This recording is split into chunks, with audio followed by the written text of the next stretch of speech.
Jo, jeg var gift en gang. Det var en forfærdelig katastrofe. Vi var gift i 3 år, men jeg boede kun sammen med hende i nogle få måneder. Så var det overstået. Hun var en modbydelig kælling. Ondskabsfuld og hævnkærig og illoyal. Det var nok til, at jeg blev træt af hende. Men jeg har været forlovet flere gange. Jeg ved godt, hvad kærlighed er, men jeg vil helst undgå det. Det er besværligt.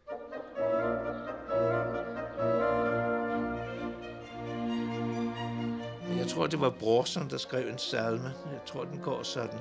For verden, farvel. Jeg kædes vel længere at være din træl. De byrder, som du har byltet mig på, dem kaster jeg fra mig og vil dem for små. Jeg river mig løs og kædes nu ved forfængelighed. Forfængelighed er en last. Det er en dum ting. Man skal ikke være forfængelig. Jeg er stolt af mig selv, men jeg er ikke forfængelig. Jeg vil gerne tabe nogle pund, men det er meget, meget svært.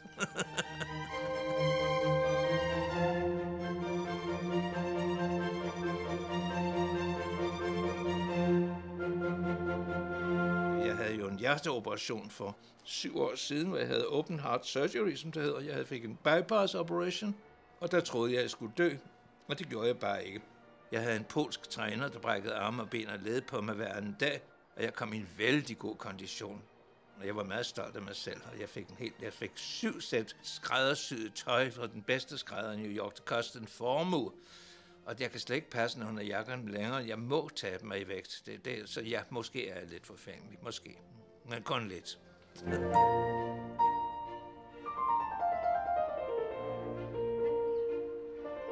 Jeg vil ikke være en dirty old man. Det vil jeg ikke være.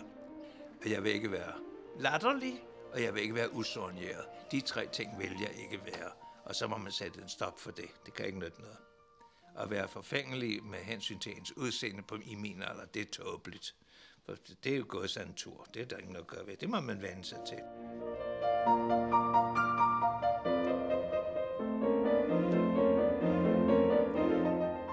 Jeg skulle have været født på Island. Min far var apoteker, engelsk konsul i Seyðisfjörður på Island. Og mine forældre blev gift på Island, men min mor mistede sit første barn under fødslen, og jordmoren var fuld, og lægen kom med en rusten kniv, og barnet døde. Og så sagde hun, det skal ikke ske for min næste barn, det var mig. Så hun rejste ned til sin far, som var Ebeltofts matador. Han var civilingeniør, og han havde anlagt alle de små privatbaner i Jylland, og han havde også anlagt Ebeltoft Havn. Og han var en begavet mand, men han var fritænker, og han var brandesianer, han var radikal. Det er ikke noget for mig. Jeg vidste, at jeg tøj på. Du er herlig. Jeg synes, at man kan sige farvel til mange ting i livet. Men ømheden, den må man ikke sige farvel til. Der skal være ømhed tilbage. Og så er det som lige meget, det er fra en lille hund, eller fra en elskerinde, eller en elsker, eller hvad det nu er. Der skal være varme og menneskekærlighed til stede. Ja, det skal der. Jeg er ikke uromantisk, men jeg undgår sentimentalitet. Det virker billigt, synes jeg. Forelskelse er en akut sindssygdom. Og alt her i livet er kun til låns. Det er lidt uretfærdigt, at livet fortsætter uden os. Men det må vi også finde os i. Og være glade for, at vi er, så længe vi er raske. For der er kun én ting, der ikke betyder noget, når man bliver gammel. Det er ens helbred. Da jeg var 6 år gammel, der havde min far, han var meget glad for kvinder, og der var en dame i Randers, tror jeg, hun skrev et brev til min far, og sagde, at hvis han ikke kom over og besøgte hende, så ville hun komme over og besøge ham. Og min mor åbnede brevet, hun sagde, at den lugtede af dårlig parfume.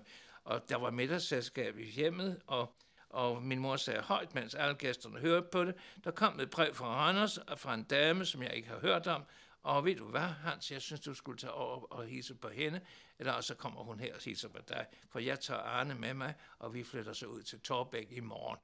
Da far kom hjem til frokost, der var min mor på vej ud af døren med det 3. flyttelæs, og det var ikke så godt. Og man får et skår i sjælen, når man er skilsmissebarn. Det er der ikke noget at gøre ved. Og jeg kunne lige så godt være gået til bunds, men det vil jeg ikke. Jeg vil ikke gå til bunds. Jeg har givet op efter. Livet er en barsk affære, og denne verden er ikke for de knækkede liljer.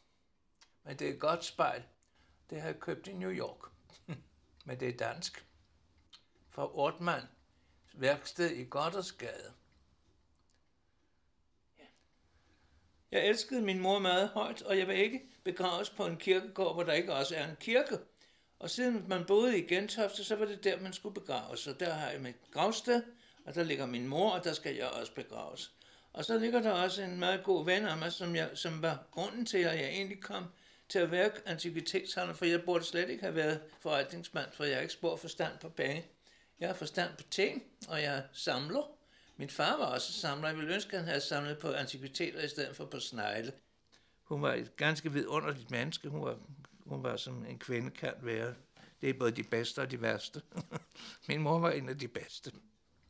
Hun døde. Hun havde en disse kvindesvulster. Der havde hun en gammel ven, som var overlæge oppe i Indekøbing Mors. Og Kristi Himmelfartsdag 1947, der rejste hun derover. Og hun lovede mig, at hun ville ikke lade sig operere, før hun havde givet mig besked. Men det gjorde hun. Hun blev opereret. Og hun skrev et brev til mig efter operationen, at hun var rejst igennem Danmark. Det var en vidunderlig sommerdag, og hun kørte igennem Roskilde. Og på den Roskilde gamle kirkegård, der var magnolierne i fuld blomst. Hun døde selvfølgelig. Jeg troede, jeg skulle dø af sorg. Det gjorde jeg bare ikke. Men jeg var jo forfængelig, som alle unge mennesker er, og jeg løftede vægt, og på grund af disse vægtløftninger, så havde jeg fået et brok. Og jeg havde en halvbror, som min far havde fået sig, inden jeg overhovedet blev født, med en islandsk skønhed. Og han blev overlæge i Silkeborg, så jeg kom derover. Det var Kristi Himmelfartsdag 1971, og jeg kørte igennem Roskilde, og magnoliatræerne var i fuld blomst. Så tænkte jeg, nu skal jeg også over og dø i Jylland.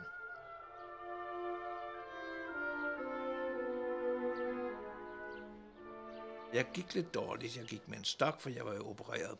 Og jeg tænkte, der sidder sikkert 3 gamle tandløse kællinger, og ikke noget som helst andet. Nej, ikke spor. Vi åbnede dobbeltdøren til Hellerup Kirke, og hver stolerede var fyldt med bøgeløv og pinseliljer, og kirken var fuld. Og de sang i al sin glans, nu stråler solen. Og der brød jeg sammen. For jeg havde jo fundet min barndom igen. Og hvert et ord, præsten talte om, det var noget, der var direkte møntet på mig. Jeg tror, det var den fortabte søn, han talte om. Det har jo ikke noget med pinser at gøre, men jeg mener, det var sådan noget i den retning. Og i hvert fald, jeg var så bevæget, jeg kan slet ikke sige det. Det var virkelig en spirituel oplevelse, jeg havde. Og så der fik jeg noget at gå hjem med. Og dagen efter, der skulle jeg til New York. Og jeg må indrømme, at jeg har aldrig oplevet noget lignende siden. Det har jeg ikke. Så der har man faktisk, man kan sige, at man har været rig, og man har fået den lykke, man har oplevet sådan noget. Jeg har været meget heldig hele vejen igennem, det har jeg faktisk. Jeg har været heldig med det hele. Lykken, der står den kække bi, siger man.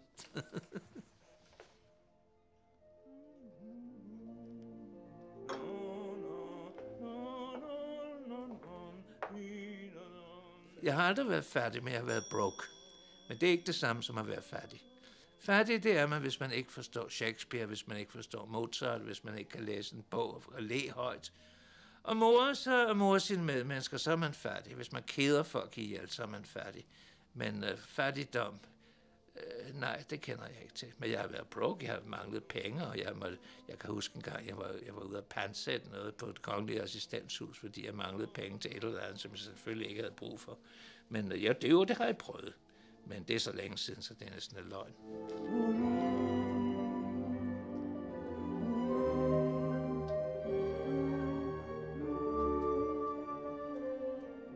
Hvis man skal klare sig i Amerika, så skal man gå til det sværeste sted og klare sig. Det er New York City. Der skal man være meget dygtig.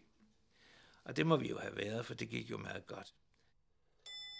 Luksus i New York. Det er også kortvarigt for New York. Det er kun for the time being. Det varer ikke. Det er som friske blomster og ny lak. Det er en luksus, som er kortvarig, og det er vi også. Vi er her ikke for evigt. Jeg ville godt kunne glæde under absolut enevælde. Det ville ikke genere mig spor, hvis kongen eller dronningen var en højt begavet idealist. Det ville jeg synes var den bedste form for regering, man kunne have. Nu har vi en bunke politikere, som bare tænker på sig selv for at få så stor en gage som muligt. Og så er de fuldkommen. Det er proletarer, der regerer alle vejene. Det er jo det skrækkeligste. Det er jo forfærdeligt. Jeg kunne egentlig meget godt lide, som det var i Amerika, hvor der ingen sikkerhed er under en. Man har ikke noget sikkerhedsnet. Hvis man falder, så falder man, og så brækker man halsen. Der er ingen, der hjælper en. Det er der ikke. Men det har man godt af. Jeg synes, snobberi, det er noget dumt noget. Det er, når folk føler meget lidt om sig selv, så ligger de og kravler nede på jorden, og de har mindreværdskomplekser, og de har lavt selvesteem. Det har jeg ikke. Jeg tænker meget om mig selv. Jeg er meget godt tilfreds med mig selv. Jeg er rigtig glad for mig selv. Jeg har det meget godt. Og jeg har ikke noget at beklage mig over. Det har jeg ikke. Man skal helst ikke være for kultiveret i Danmark. Det er ikke nogen god idé. Så bliver man uleset, og janteloven tillader det ikke. Og det er en modbydelig lov, som jeg ikke kan fordrage.